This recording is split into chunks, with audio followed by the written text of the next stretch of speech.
Kylian Mbappé a fêté ses 26 ans hier et dans cette vidéo, on va faire un bilan de sa carrière jusque-là. Salut à tous les gars, c'est Azial. Aujourd'hui, on se retrouve pour une nouvelle vidéo où on va parler de Kylian Mbappé. Oui, on va parler de Kylian Mbappé par rapport à une chose, c'est qu'hier, mine de rien, on s'est tous rendu compte, je pense, même si bon, voilà, c'est pas la nouvelle de l'année, mais Mbappé a fêté son anniversaire, 26 ans, et c'est vrai que ça met une petite claque. Quand tu te rappelles du Mbappé que tu as connu quand il avait 17-18 ans, et que là tu te dis déjà 26 ans, bon, bah déjà pour nous c'est une petite claque, et même tu commences à te dire, bah mine de rien, sa carrière à l'avance. Mine de rien, il se rapproche de la trentaine. Mine de rien, ça fait beaucoup de mine de rien, mais mine de rien, il a démarré très très jeune le foot. Donc je suis pas, enfin sa carrière professionnelle, donc je suis pas forcément sûr qu'il tienne aussi longtemps qu'un Cristiano Ronaldo, qu'un Lionel Messi, surtout qu'on l'a vu sur ces derniers mois, dernières années, notamment sur ces dernières années côté PSG, que il n'avait pas forcément l'hygiène de vie la plus irréprochable comme les médias ont voulu nous le faire croire pendant pas mal d'années. Donc quand tu mets tout ça bout à bout, j'ai envie de te dire que le temps passe. Il y a des petits cracks qui commencent à arriver, il y a des mecs qui, dans sa propre équipe, sont devant lui à l'heure actuelle pour concourir au plus grand titre. Et la question que j'ai envie de vous poser, c'est est-ce que finalement, Kylian Mbappé a pas, entre guillemets, loupé un petit peu le train des joueurs de classe supérieure, des joueurs qui ont le statut de légende? C'est un petit peu la question qu'on va se poser. Ça veut pas dire, avec ce qu'a fait Kylian Mbappé, il a déjà marqué l'histoire, entre guillemets, à sa manière du foot. Pour moi, en tout cas, indéniablement, Mbappé laissera une empreinte. Dans 10-15 ans, on s'en rappellera. Donc, il a déjà marqué à sa manière le foot par ses polémiques, des fois pas forcément par les meilleures choses. Mais en tout cas, c'est un fait. Maintenant, est-ce que Mbappé a pas raté le train pour être considéré comme l'un des plus grands? Moi, j'ai mon avis sur la question, on va discuter juste après. Donc avant que la vidéo commence, n'hésitez pas à la liker, commenter, partager et vous abonner. Ça fait toujours plaisir et ça aide pour le développement de la chaîne. Et nous, on va pouvoir y aller dès maintenant et du coup parler un petit peu d'Mbappé, du bilan un peu milieu de carrière, etc. etc. Donc notre Kicks national fête ses 26 ans, donc c'était hier. Il est désormais plus proche de la trentaine que de la vingtaine et ça honnêtement, ça fait très mal. Ça fait très mal, je pense, même pour nous.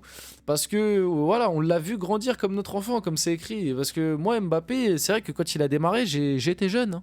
J'étais jeune. Bon, ça va, je suis pas comme lui. Je m'approche pas encore de la trentaine. Moi, je suis toujours plus proche de la vingtaine. Mais, mais ouais, Mbappé qui s'approche de la trentaine, quoi, ça fait bizarre. Parce que moi, Mbappé, c'est peut-être le premier, c'est peut-être, tu vois, la première génération de joueurs de foot que j'ai vu débarquer, que j'ai vu émerger et que je commence à voir petit à petit, tu vois, être des papas, des patrons, tu vois, parce que les Cristiano Ronaldo et tout, quand j'ai commencé à regarder le foot, Ronaldo, il avait déjà 22-23 ans, tu vois, il venait pas de sortir du Sporting. Là, Mbappé, je l'ai vu démarrer, je l'ai vu sortir de Monaco tout jeune, etc. Et c'est vrai que déjà rien que par rapport à ça, en tout cas pour moi personnellement, ça fait bizarre. Donc en tout cas voilà, donc on peut discuter un petit peu déjà de son bilan mi-carrière, j'ai envie de dire 26 ans. Je pense que là il est même peut-être déjà un petit peu plus de la moitié de sa carrière, parce que comme je l'ai précisé juste avant, le truc qu'il faut prendre en compte avec Mbappé et qu'il va falloir prendre en compte aussi avec les générations à venir, c'est que ils ont démarré très très jeunes et que les matchs sont de plus en plus intensif, même si Mbappé c'est pas le mec qui fait le plus d'efforts au monde, hein, on va pas se mentir, c'est pas le mec qui court le plus de kilomètres dans un match, mais malgré tout il y a de plus en plus d'intensité dans les matchs, il y a de plus en plus de matchs et de gros matchs, donc qui demandent plus d'intensité que la normale. Il démarre de plus en plus jeune, donc l'organisme prend cher de plus en plus tôt, donc quand tu mets tout ça, tu vois, quand tu enchaînes un petit peu tous ces facteurs, je pense qu'on peut se dire que la génération de footballeurs qu'on connaît actuellement, je suis pas sûr qu'elle dure aussi longtemps que la génération des Thiago Silva, des Sergio Ramos, des Cristiano Ronaldo, des Messi, etc. Sachant que eux-mêmes déjà étaient des exceptions. Moi, Mbappé, je suis pas sûr.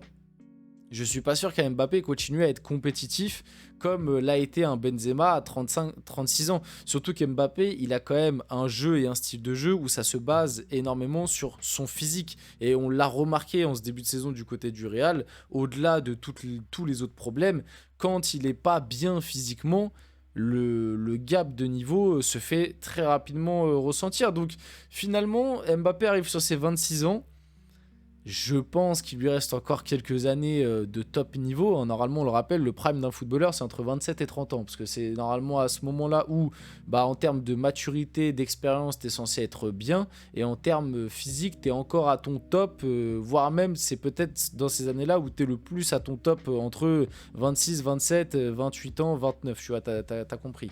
Donc, je pense qu'il reste encore des belles années à notre Kylian, mais je suis pas sûr qu'il en reste forcément énormément. Tu vois, je pense vraiment que Mbappé, il y a une possibilité qu'à 32, 33, tu commences à avoir un petit déclin, 34 ans, parce que, avec tous les facteurs que je viens d'expliquer, quoi, les matchs de plus en plus intensifs, en plus lui-même en avait parlé, il y a de moins en moins de repos aussi, il a démarré très jeune, le fait que bah, derrière lui aussi, il y a une génération qui pousse bien, et du coup, est-ce que pour le moment, on est satisfait de ce qu'a accompli Kylian Mbappé? Je pense que non. Je pense que pour la plupart des gens, non, parce que ça avait très bien démarré. La carrière de Mbappé avait très bien démarré avec cette Coupe du Monde, cette Ligue 1 avec Monaco, cette demi-finale de Ligue des Champions. Même avec le PSG, les débuts étaient plutôt cool. Mais finalement, depuis, on va dire, 2019-2020, est-ce que la carrière d'Mbappé est pas en stand-by? J'ai envie de dire un petit peu, parce qu'avec le PSG, moi je veux bien qu'on reproche, qu'on dise ouais mais c'est parce qu'il est resté au PSG, c'est la faute du PSG. Moi je veux bien, mais si Mbappé était tant ce joueur exceptionnel, ce game changer, comment ça se fait qu'il a jamais réussi à emmener le PSG? Je vous parle même pas de gagner avec des champions, mais juste d'emmener le PSG, parce que finalement, quand tu prends les épopées du PSG, à chaque fois que le PSG a fait des épopées, c'est-à-dire est allé en demi-finale, finale, c'est très rarement un PSG qui a été porté par Mbappé, tu vois, c'est plus souvent par Neymar. Vous allez me dire, l'année dernière, le PSG a été en demi-finale. Oui, mais je trouve pas que le PSG ait été porté par Mbappé. Il a fait partie de cette équipe, mais ça n'a pas été le game changer. Face au Barça, pour moi, c'est pas lui le game changer. Face à Dortmund, il passe à côté de ces deux matchs en demi, alors que normalement, c'était un adversaire en plus fait pour lui. Par contre, en huitième de finale, face à la Sociedad, là, oui, il a été game changer. Mais... mais ouais, finalement, Mbappé, pour moi, il y a aussi des rendez-vous manqués qui sont de sa responsabilité. Moi, j'oublie pas, par exemple, le huitième de finale face à Manchester United en 2019, tu vois. Bon, après, ouais, vous allez me dire, ça remonte, c'était en 2019, mais j'oublie pas ce huitième de finale où il se trouve complètement et qu'il est l'un des acteurs principaux quand même de l'élimination du PSG cette année-là. Alors oui, après, en 2021, il y a eu le Barça et le Bayern, où, notamment le Barça, où bah, c'est lui qui, on va dire, porte le PSG en huitième. Pour moi, en quart de finale, le Bayern, il marque, mais c'est pas lui, c'est Neymar qui porte l'équipe. Mais à part ça, finalement... Il n'y a pas de grandes épopées de Mbappé en Ligue des Champions avec le PSG.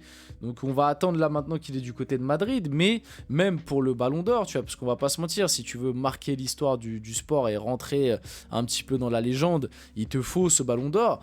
Moi, le Ballon d'Or, j'ai de plus en plus peur que ça fasse une Neymar, les gars. Parce que tu vois, finalement, Mbappé, c'est un petit peu pareil que Neymar. C'est-à-dire que très tôt, on s'est dit, ah bah lui, dans les années à venir, quand les deux monstres que sont Cristiano Ronaldo et Messi seront plus là, bah lui, il va dominer le football et lui, il va récupérer 3-4 ballons d'or. C'est ce qu'on disait, on disait ça de Neymar, mais je me rappelle que à ses débuts, beaucoup de gens pensaient aussi ça de Mbappé. Au final, t'es à 26 ans, t'as pas de Ligue des Champions, t'as pas de Ballon d'Or, et là tu viens d'arriver au Real Madrid, donc tu te dis, bon, la Ligue des Champions, t'as un peu plus de chances de la gagner si on doit être honnête, mais le problème c'est qu'au Real, t'as quand même des sacrés concurrents qui sont à côté de toi, rien qu'à côté de toi. Et demain, moi comme je vous l'ai toujours dit, si le Real gagne la Ligue des Champions, je suis vraiment pas sûr que Mbappé soit le favori pour le Ballon d'Or. Après, tout dépend du parcours et de comment tu la gagnes. Tu vois, si bah, il met doublé à tous les matchs, bon bah là oui. Mais à l'heure actuelle, je vois beaucoup plus un Vinicius être candidat. Je vois beaucoup plus aussi un Bellingham être candidat que pour le moment Mbappé. Tu vois, pour moi à l'heure actuelle, Mbappé est le troisième. Plus derrière Bellingham et Vinicius, en tout cas au vu des formes récentes depuis le début de saison.